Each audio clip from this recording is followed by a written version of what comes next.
The call came in at 6:47 a.m. on a Tuesday that would forever change the lives of everyone at Pine Ridge Wildlife Sanctuary. Dr. Emma Rodriguez had barely finished her first cup of coffee when her phone rang with news that defied every instinct she knew about wild predators. "You need to see this to believe it," said Marcus, the sanctuary's head groundskeeper, his voice thick with amazement. "That young bobcat we've been rehabilitating? She's got herself a family." Emma's heart skipped. Luna, a 6-month-old bobcat, had arrived at the sanctuary 3 months ago after being found alone and severely malnourished near a logging site. Her mother had likely been killed by vehicles or hunters, leaving the young predator to fend for herself far too early. Despite weeks of careful rehabilitation, Luna had remained skittish and solitary, refusing to bond with humans or show interest in eventual release preparation. What Emma discovered when she hurried to the back enclosure left her speechless. Luna sat perfectly still in a patch of morning sunlight, her tawny coat with distinctive black spots creating a striking silhouette against the grass. But surrounding her, in what appeared to be a carefully organized formation, were 9 ducklings of various ages, some barely days old, others nearly ready to fledge. They moved around her with complete confidence, some nestled against her warm fur, others playfully tugging at her twitching tail tip. The ducklings belonged to Maple, a domestic duck, who had been rescued from a hoarding situation 2 weeks prior. Stressed from her traumatic experience, Maple had abandoned her nest shortly after arriving at the sanctuary, leaving her large brood of 9 ducklings without maternal care. Emma and her team had been working around the clock to hand-feed and care for the orphan babies. Knowing their survival chances were uncertain, "How long has this been going on?" Emma whispered to Marcus, not wanting to disturb the extraordinary scene before them. "Found them like this an hour ago," Marcus replied, equally quiet. "But look at this." He showed Emma his phone displaying security footage from the previous night. Started around midnight. The grainy footage revealed an incredible story.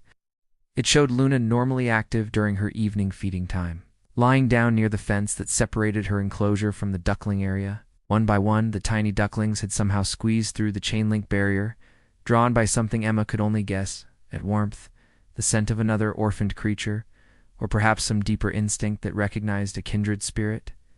Instead of displaying any hunting behavior, Luna had remained motionless as each duckling approached.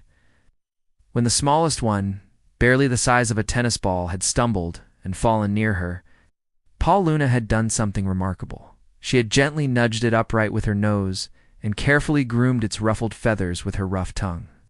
"This goes against everything we know about bobcat behavior," Emma murmured, watching as Luna carefully stood up, allowing the ducklings to rearrange themselves around her new position. Bobcats are solitary predators. Waterfowl are literally part of their natural diet, yet here was Luna, moving with the careful deliberation of an experienced mother, ensuring none of her adopted charges were stepped on or left behind. When she settled down again, the ducklings immediately pressed against her, their soft peeping taking on a contented quality that Emma recognized as the sound healthy ducklings make when they feel safe and warm. Dr. James Mitchell, the sanctuary's wildlife behaviorist, arrived within the hour, his skepticism evident until he witnessed the scene firsthand. "I've never documented anything like this," he admitted, pulling out his camera to record the interaction.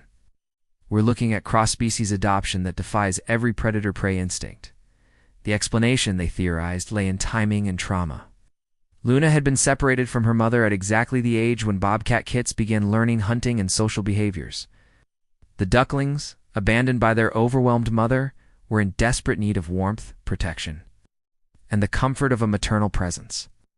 In their mutual orphaning, they had found exactly what each needed. As days passed, the bond only strengthened. Luna established a routine that centered entirely around her adopted family's needs. She would wake early and call to them with soft, chirping sounds, vocalizations bobcats typically reserve for communicating with their own young. The ducklings would respond with excited peeping and rush to her side. Emma watched in amazement as Luna learned to moderate every aspect of her behavior for her fragile charges.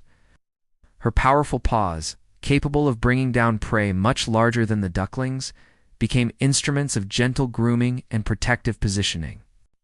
When rain threatened, Luna would position herself to shelter the ducklings, During the heat of midday, she would seek shade and create a cool haven for them beneath her body. The ducklings, for their part, seemed to believe Luna was simply the world's most unusual duck mother. They followed her everywhere, their tiny feet working frantically to keep pace with her fluid movements.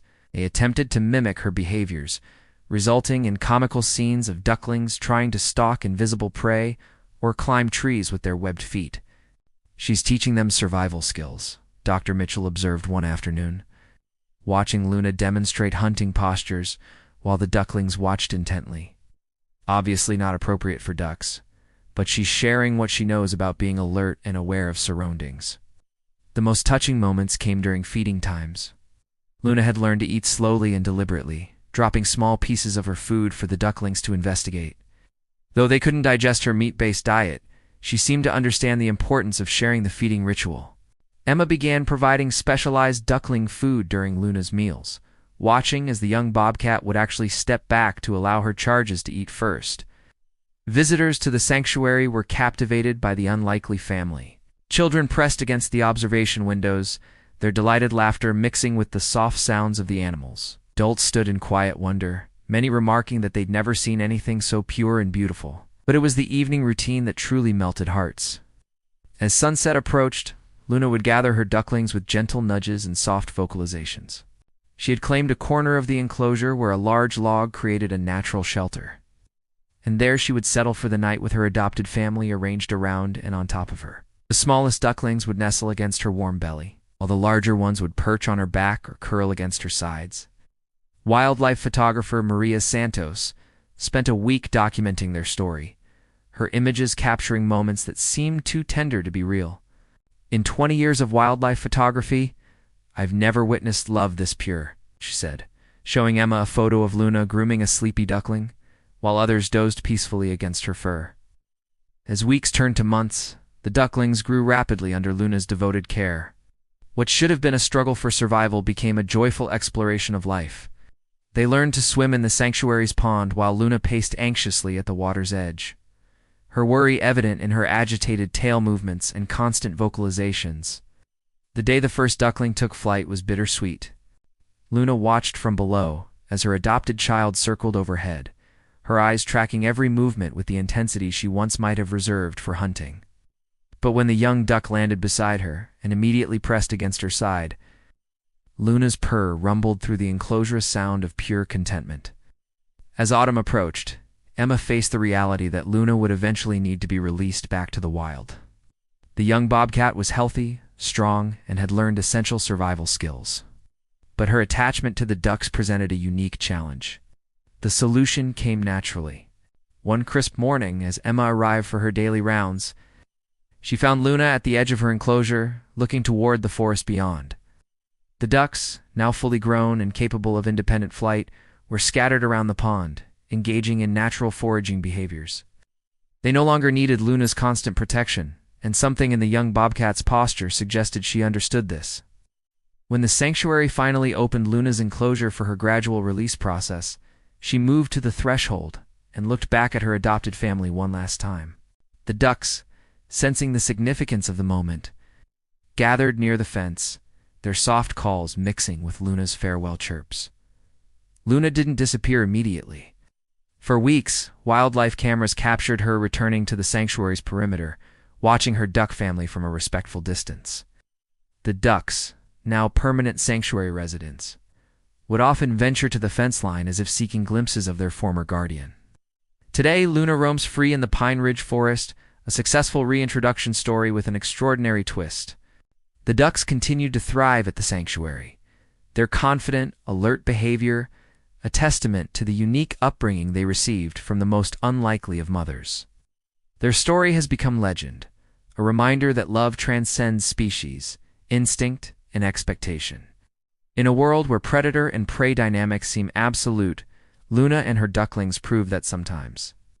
When hearts are open and need is great enough, the impossible becomes beautifully, undeniably real.